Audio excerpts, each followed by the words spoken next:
ಇನ್ನು ಮುಂದೆ ನಿಮ್ಮ ನೆಚ್ಚಿನ ಧಾರಾವಾಹಿಗಳ ಫುಲ್ ಎಪಿಸೋಡ್ಗಳು ಸನ್ ನೆಕ್ಸ್ಟ್ ಆಪ್ನಲ್ಲಿ ಮಾತ್ರ. ಮೀರಾ, ನಾನ್ ನಿನ್ನ ಚಿಕ್ಕ ವಯಸ್ಸಿಂದ ನೋಡ್ತಾ ಇದ್ದೀನಿ. ನಿನ್ಗೇನ್ ಇಷ್ಟ ಅಂತ ನನಗ್ ಗೊತ್ತಿಲ್ವಾ? ನೀನ್ ಬರ್ತೀಯ ಅಂತ ಗೊತ್ತಾದಾಗಿಂದ ಅತ್ತೆಗೆ ನೆಲದ ಮೇಲೆ ಕಾಲೇ ನಿಲ್ತಿಲ್ಲ. ನಿಂಗಿಷ್ಟ ಅಂತ ಅವರೇ ಅವ್ರ ಕೈಯಾರೆ ಬೇಸನ್ ಲಾಡು ಮಾಡಿದ್ದಾರೆ. Thanks aunty.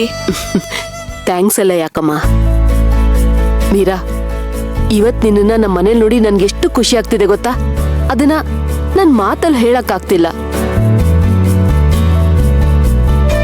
ನಿಜವಾಗ್ಲೂ ಇವತ್ತೊಂದ್ ದೊಡ್ಡ ಅನಾಹುತ ತಪ್ಪೋಯ್ತು. ಮೀರಾ, ನೀನ್ ನಮ್ ಸೇವಂತಿಗೆ ಶಾಲಿನಿ ರೂಪದಲ್ಲಿ ಸಿಕ್ಕಿದ್ ಸರಿ ಹೋಯ್ತು. ಇಲ್ಲೇ ಹೋಗಿದ್ರೆ ಎಷ್ಟು ಕಷ್ಟ ಆಗಿರೋದು. ಅತ್ತೆಗೂ ಸೇವಂತಿಗೂ ಇದೇ ವಿಚಾರಕ್ಕೆ ನಿನ್ನೆಯಿಂದ ದೊಡ್ಡ ವಾರೇ ನಡೀತಿತ್ತು. ಅತ್ತೆ ನೀನೇ ಭಾವಂಗೆ ಅಸಿಸ್ಟೆಂಟ್ ಆಗ್ಬೇಕು ಅಂತ, ಸೇವಂತಿ ಶಾಲಿನಿನೇ ಅಸಿಸ್ಟೆಂಟ್ ಆಗ್ಬೇಕು ಅಂತ. ಕೊನೆಗೆ ನೋಡಿದ್ರೆ ಮೀರಾ ಶಾಲಿನಿ ಇಬ್ರು ಒಬ್ರೆ. ಲಾಸ್ಟ್ ಅಲ್ಲಿ ನೀನ್ ಎಂಟ್ರಿ ಆಗಿ ಅತ್ತೆ ನಿನ್ನ ನೋಡಿದ್ದು ಒಳ್ಳೆ ಸಿನಿಮಾ ಕ್ಲೈಮ್ಯಾಕ್ಸ್ ತರ ಇತ್ತು. ಮೀರಾ, ಈ ವಿಷಯಕ್ಕೆ ನಾನು ಆ ದೇವ್ರಿಗೆ ಎಷ್ಟು ಥ್ಯಾಂಕ್ಸ್ ಹೇಳಿದ್ರು ಕಡಿಮೆನೆ. ಎಲ್ಲಿ ಆ ಸೇವಂತಿ ಈ ವಿಷಯಕ್ಕೆ ನನ್ ಜೊತೆ ಜಗಳ ಆಡ್ತಾಳೆ ಅಂತ ಅನ್ಕೊಂಡಿದ್ದೆ. ಆದ್ರೆ ಕಳ್ಳಿ ನೀನ್ ಅವಳ ಮನ್ಸನ್ನೇ ಗೆದ್ಬಿಟ್ಟೆ. ಅಲ್ಲ, ಬರ್ತಾ ರಸ್ತೆಲ್ಲೇ ಅವಳ ಮನ್ಸನ್ನ ಗೆದ್ದಿದ್ಯಲ್ಲ ನೀನು. ಎಷ್ಟು ಜಾಣೆ ನೀನು. ಆಂಟಿ, ಈ ಕ್ರೆಡಿಟ್ಸ್ ಎಲ್ಲ ಸೇರ್ಬೇಕಾಗಿರೋದು ನನಗಲ್ಲ, ಬೇರೆಯವರಿಗೆ. ಬೇರೆ ಅವ್ರಿಗ? ಯಾರು?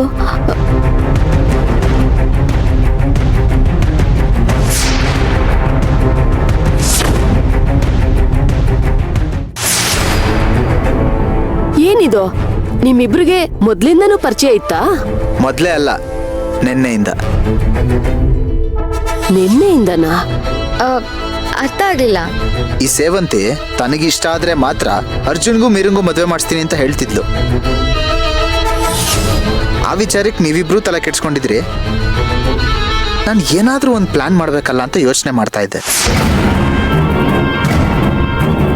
ಅದೇ ಟೈಮ್ಗೆ ಪ್ರಿಯಾ ಅರ್ಜುನ್ ಓಡ್ಸಕ್ಕೆ ರೌಡಿಗಳ ಹತ್ರ ಫೋನಲ್ಲಿ ಮಾತಾಡ್ತಿದ್ದಿನ ನಾನು ಕೇಳಿಸ್ಕೊಂಡೆ. ಇದೇ ಒಳ್ಳೆ ಚಾನ್ಸು ಅಂತ ಅನ್ಕೊಂಡು ನಾನು ನಮ್ಮ ಪೂಜನ್ ಫೋನಿಂದ ಮೀರಾ ನಂಬರ್ ತಗೊಂಡು ಮೀರನ್ ಕಾಲ್ ಮಾಡಿ ಹೇಳ್ದೆ, ಹೋಗು ಅರ್ಜುನ ನಿನ್ ಶಕ್ತಿ ಮೀರ್ ಕಾಪಾಡು ಅಂತ. ಅವಳಲ್ಲಿ ಹೋದ್ಲು. ಮೀರಾ ಅರ್ಜುನ್ನ ಕಾಪಾಡಿ ಆನ್ ದ ಸ್ಪಾಟ್ ಮೊದಲನೇ ನೋಟದಲ್ಲೇ ಸೇವಂತಿ ಮನ್ಸನ್ನ ಗೆದ್ಬಿಟ್ಲು. ಹೆಂಗೆ ನಮ್ ಪ್ಲಾನ್? ವಾವ್ ಅಶ್ವಿನ್, ಇದ್ ನಿನ್ ಪ್ಲಾನಾ ಅಲ್ವೋ? ನಾನು ಅತ್ತೆ ಟೆನ್ಷನ್ ಮಾಡ್ಕೊಂಡಿರುವಾಗ ಹೇಳುತ್ತಾನೆ. ನಿಮ್ಗೆ ಆಗ್ಲೇ ಹೇಳಿದಿದ್ರೆ ಈಗ ಇಷ್ಟೊಂದು ಖುಷಿ ಪಡ್ತಿದ್ರ? ಯಾಕಮ್ಮ ನಾನು ಮುಂಚೆನೆ ಏನು ಹೇಳಲಿಲ್ಲ ಅಂತ ಕೋಪನ? ಆ ಪ್ರಿಯಾಗೇನ್ ಬಂದಿರೋದು? ಅಲ್ಲ ಕಣೋ, ಅವಳ್ಯಾಕ್ ನಮ್ಮ ಅರ್ಜುನ್ ಓಡ್ಸೋಕ್ ಹೋದ್ಲು? ನಮ್ಮ ಅರ್ಜುನ್ನ ಮೀರಾ ಕಾಪಾಡದ್ಲು ಸರಿ. ಇಲ್ದೆ ಹೋಗಿದ್ರೆ ಅರ್ಜುನ್ಗೆ ಏನಾದ್ರೂ ಹೆಚ್ಚು ಕಮ್ಮಿ ಆಗೋಗಿದ್ರೆ ಏನ್ ಗತಿ? ಅಲ್ಲ ಕಣೋ ಅಶ್ವಿನ್, ಆ ಪ್ರಿಯ ರೌಡಿಗಳಿಗೆ ಫೋನ್ ಮಾಡಿ ನಮ್ಮ ಅರ್ಜುನ್ಗೆ ಹೊಡೀರಿ ಅಂತ ಹೇಳದ್ನ ಕೇಳಿನೋ ನೀನ್ ಸುಮ್ನೆ ಇದ್ದಲ್ಲ. ನನ್ಗೆ ಯಾಕೋ ಇದು ಸರಿ ಅನಿಸ್ತಿಲ್ಲ. ನೀನ್ ಅವಳಿಗೆ ಪ್ರಶ್ನೆ ಮಾಡ್ಬೇಕಾಗಿತ್ತು. ಅಲ್ಲ ಅಶ್ವಿನ್, ನಿಜವಾಗ್ಲೂ ನಮ್ಮ ಅರ್ಜುನ್ಗೆ ಏನಾದ್ರೂ ಹೆಚ್ಚು ಕಮ್ಮಿ ಆಗೋಗಿದ್ರೆ ಏನ್ ಮಾಡ್ಬೇಕಾಗಿತ್ತು? ಪ್ರಿಯಾ ಮಾತಾಡೋದನ್ನ ಕೇಳಿದ್ಮೇಲಾದ್ರೂ ನೀನ್ ಹೋಗಿ ನಮ್ಮ ಅರ್ಜುನ ಕಾಪಾಡ್ಬೇಕಾಗಿತ್ತು ತಾನೆ? ಅದಕ್ಕೆ ಅಲ್ವಮ್ಮ ಮೀರನ್ ಕಳ್ಸಿದ್ದು. ಅವಳು ಎಷ್ಟು ಡೈನಾಮಿಕ್ ಆಗಿ ಹೋಗಿ ಅರ್ಜುನ ಕಾಪಾಡಲು ಅಂತ ಹೇಳ್ತಿದ್ದೀನಿ ತಾನೆ. ಅಮ್ಮ ಇವಳು ಹಿಂಗ್ ಮಾಡಿದ್ದಕ್ಕೆ ತಾನೆ ಸೇವಂತಿ ಇಂಪ್ರೆಸ್ ಆಗಿ ಇವಳನ್ನ ಅರ್ಜುನ್ ಅಸಿಸ್ಟೆಂಟ್ ಅಂತ ಸೆಲೆಕ್ಟ್ ಮಾಡ್ಕೊಂಡಿದ್ದು. ನೀನ್ ಹೇಳೋದು ಸರಿ ಅಶ್ವಿನ್. ನಮ್ ಮೀರಾ ಹಾಗೆ ಮಾಡಿದಕ್ಕೇನೆ ಸೇವಂತಿ ಮೀರಾನೇ ಬೇಕು ಅಂತ ಹಠ ಹಿಡಿದಿದ್ದು. ಆದ್ರೂ ಅಶ್ವಿನ್, ಪಾಪ ನಮ್ ಮೀರಾ ಒಂದ್ ಹೆಣ್ಣು ಹುಡುಗಿ. ಅವಳ ಕೈಲಿ ನಮ್ ಅರ್ಜುನ ಕಾಪಾಡಕ್ ಆಗದೆ ಹೋಗಿದ್ರೆ ಏನ್ ಗತಿ? ದಡ್ಡ ಕಣೋ ನೀನು. ಆದ್ರೂ ನಿನಗ್ ಥ್ಯಾಂಕ್ಸ್ ಎಷ್ಟು ಹೇಳಿದ್ರು ಕಡಿಮೆನೆ. ಈ ಅಮ್ಮಂಗೆ ನಾನು ಇಷ್ಟೆಲ್ಲ ಮಾಡಿದ್ದಕ್ಕೆ ಅಪ್ರಿಷಿಯೇಟ್ ಮಾಡಬೇಕು ಅಂತಾನೆ ಅನ್ನಿಸ್ತಿಲ್ಲ. ಯಾವಾಗ್ಲೂ ಅರ್ಜುನ್ ಬಗ್ಗೆನೇ ಚಿಂತೆ.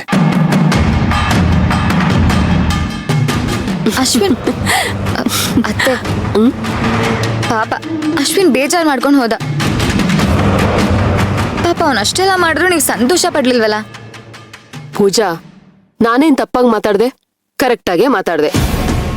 ಅಲ್ಲ ಪೂಜಾ, ಅವ್ನ್ ಪ್ಲಾನ್ ಏನೋ ಮಾಡ್ದ ಸರಿ, ಆದ್ರೆ ನೀನೇ ಯೋಚನೆ ಮಾಡು, ನಮ್ಮ ಅರ್ಜುನ್ಗೇನಾದ್ರೂ ಹೆಚ್ಚು ಕಮ್ಮಿ ಆಗೋಗಿದ್ರೆ ಏನ್ ಮಾಡ್ಬೇಕಾಗಿತ್ತು ಹೇಳು? ಹೌದು, ನೀವ್ ಹೇಳೋದು ಸರಿನೇ ಅಲ್ವಾ? ಆಂಟಿ ಅಲ್ಲಿ ಅರ್ಜುನ್ ಸರ್ ವೇಟ್ ಮಾಡ್ತಿರ್ತಾರೆ, ನಾನು ಹೋಗ್ತೀನಿ. ನಾನು ನಿಮ್ಗೆ ಆಮೇಲೆ ಸಿಗ್ತೀನಿ, ಆಯ್ತಾ? ಆಯ್ತು, ಹೋಗು. All the best. ಮೀರಾ, ಒಂದ್ ನಿಮಿಷ. ಇನ್ಮೇಲಿಂದ ಅರ್ಜುನ್ ಬಾವನ ಇಂಪ್ರೆಸ್ ಮಾಡೋದೇ ನಿನ್ ಕೆಲ್ಸ, ಓಕೆನಾ? ಹೋಗು. ಜಾಣಿ ನೀನು. ಬೇಸನ್ ಲಾಡು ಬೇಕಾ? ಬೇಡ ಅತ್ತೆ. ತಿನ್ನು. ಆ ಮಾಡು. ಅತ್ತೆ ಬೇಡ ಆ ಮಾಡು. ಚೆನ್ನಾಗಿದ್ಯಾ?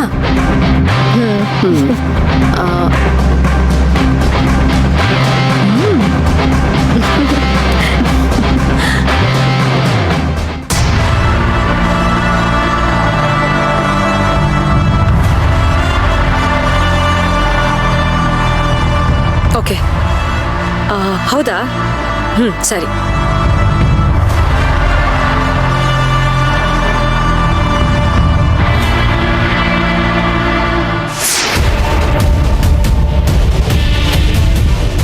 Karna, are you okay? I'm all right. ಸರಿ, ಏನಾದರೂ ಹೇಳೋದಿತ್ತಾ?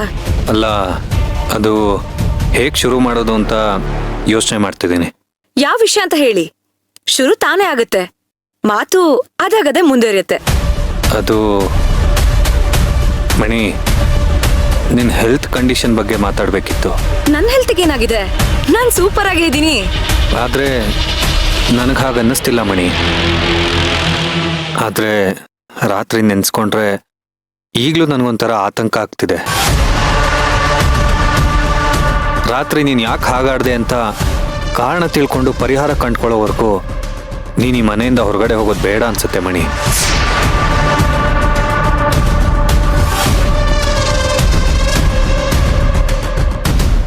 ಸರಿ, ಈಗ ಮೊದಲು ಪ್ರಾಬ್ಲಮ್ ಏನು ಅಂತ ಅರ್ಥ ಮಾಡ್ಕೊಳ್ಳೋಣ. ನಿನ್ನೆ ನಿನ್ನ ಕನ್ಸಲ್ಲಿ ಏನು ಬಂದಿತ್ತು? ಅಷ್ಟು ಎದುರುಕೊಳ್ಳೋಂಥದ್ದು ಏನಾಯ್ತು? ಏನು ಮಾಡಿದ್ಯಾ, ಏನು ಮಾಡಿದೆ ಅನ್ನೋದನ್ನ ಅವಳ ಬಾಯಿಂದಾನೆ ಕೇಳು. ನಿಂದು ಕಾಪಾಡೋ ಕೈಯಲ್ಲ, ಕೊಲ್ಲೋ ಕೈ ಅಂತ ಗೊತ್ತಾಯ್ತು.